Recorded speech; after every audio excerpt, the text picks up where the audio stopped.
How's it going, guys?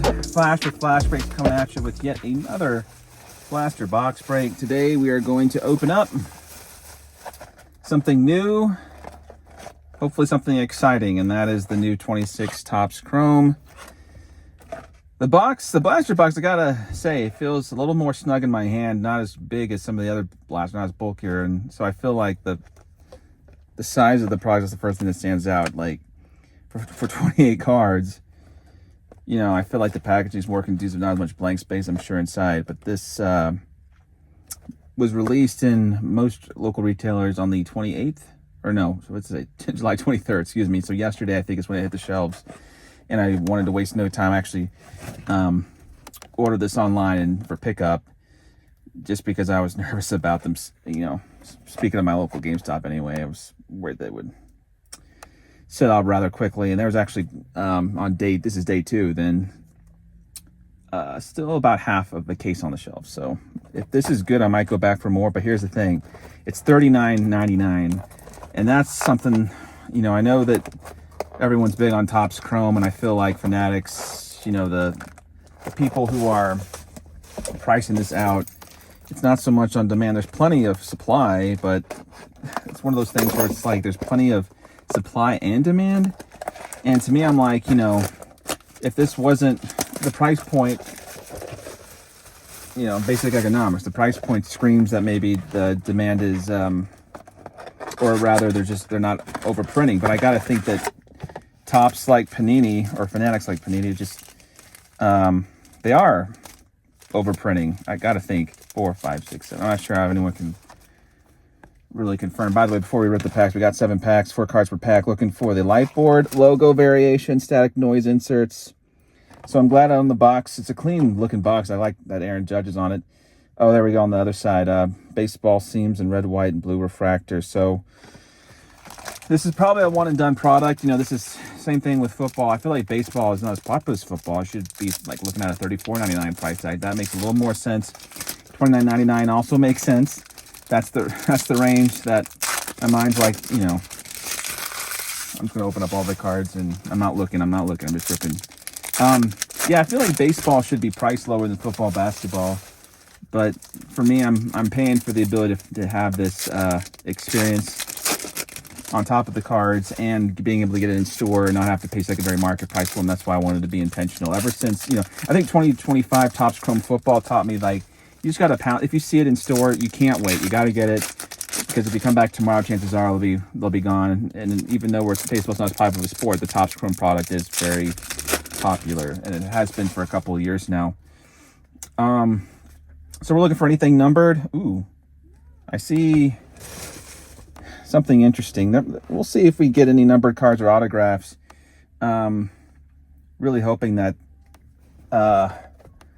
we get something. I think I might have seen like a baseball seams. I don't know how much I mean, there's no odds. You have to go online to find the odds. So I don't know what's rare, what's super rare.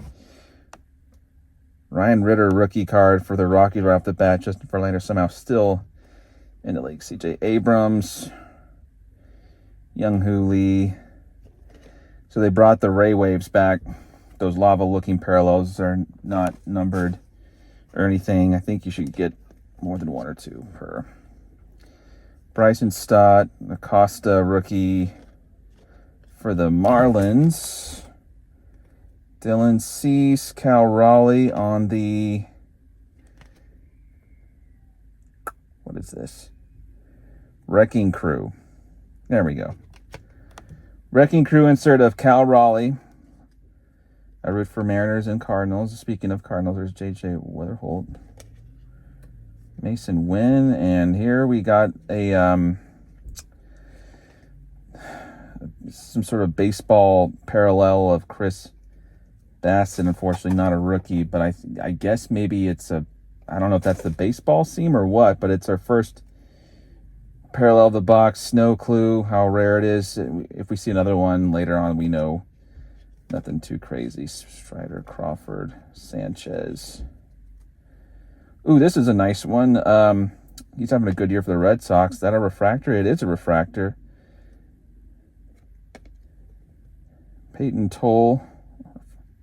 It's Sorry if I'm not pronouncing his last name correct. I mean, I roster him in fantasy, but Cal Raleigh. And do we have a... Hey, we got a numbered autograph. John Rooney, numbered to 299. Well, folks, we did it. By the way, before that, I got a little giddy because I saw the teal, so I knew we had at least a numbered card. This is a Cal Raleigh Seattle Mariners 75th anniversary. I guess this is standard. I don't know if they come in like refractor versions, but it looks like the base version is a refractor looking. But anyway, so we did hit an autograph in this. Not sure of the odds. This is unfortunately, it's a pitcher for my least favorite team, the Houston Astros. But I'm sure some Astros fan may, want to pick it up. A couple things. Number one, this is an on-card autograph. That's amazing. I could care less, actually, about the team and just presentation. The autograph looks great. John Rooney knows how to sign. And apparently he's number 67, so we're only 7 off the uniform number, the number match on the serial number. So we'll keep going. Bobby Witt on the big ticket player. Another insert. Some of these inserts look like they're refractors, but I guess unless it says refractor on the back, it's not considered a refractor. Randy Arozarena, Denzer Guzman, Mason Miller, Marcelo Mayer. Here's another pair. Is this the red, white, and blue? Yeah, this is a red, white, and blue. So, but it says red, white, and blue refractor on the box, so it didn't say refractor on the back. Marcelo Mayer. So our second parallel of the box, Flores, Tovar, Robin Ventura, Chrome, Rivals, and Fernando Tatis on the horizontal. That's a horizontal refractor. Is that a variation? I don't think so. I think it's just a horizontal.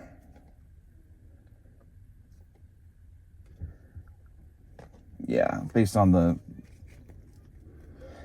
numbering. That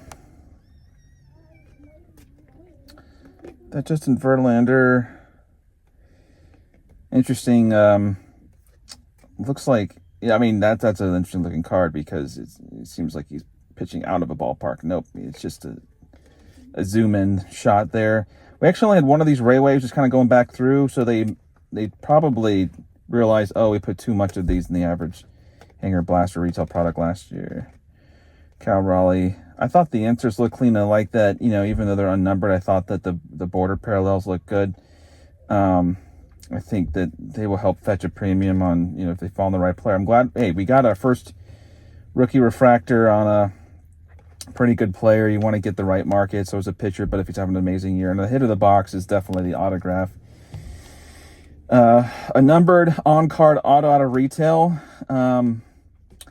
That's a win. So I'm probably, I didn't say this on the top of the vid, but the price is so high.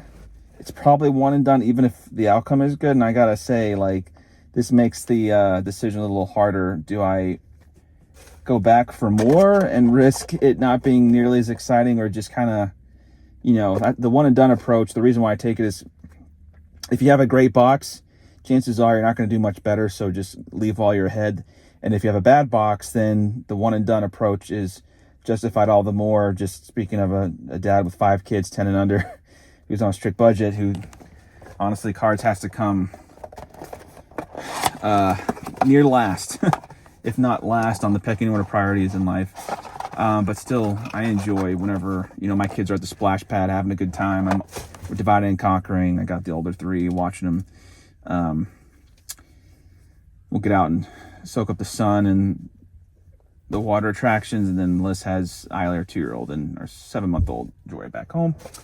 Overall, I'm very pleased with this product for 28 cards. I feel like it went a long way. Not a whole lot of just regular base. I feel like there's plenty of inserts, parallels, refractors to go along. So I got to give them props. And I said the very first thing I said was not so much about what was inside, but what just the box itself, the container. I think that this size of box should be more the norm. If we're gonna decrease the amount of cards, for me, like if I'm paying $40 for a blaster, let's get to the 1-to-1 ratio. That's the one thing I don't understand. Why, if you're gonna overprint, you have room to put more cards in the blaster. Let's get to 40 cards, so it's 1-to-1, not $1.43 per card out of retail. Come on, that's just stupid. But then again, I feel like the whole freaking hobby is an hourglass. It's been flipped on its head. And we, the consumer, are the you know, as much as we want to complain about others, it's just the lust for dopamine is really at the core of what's wrong with hobby today. But I'm going to get off my high horse before I go too further. That's like going to be a separate video for another day. So love you guys. Catch you on the fries. Always. Peace.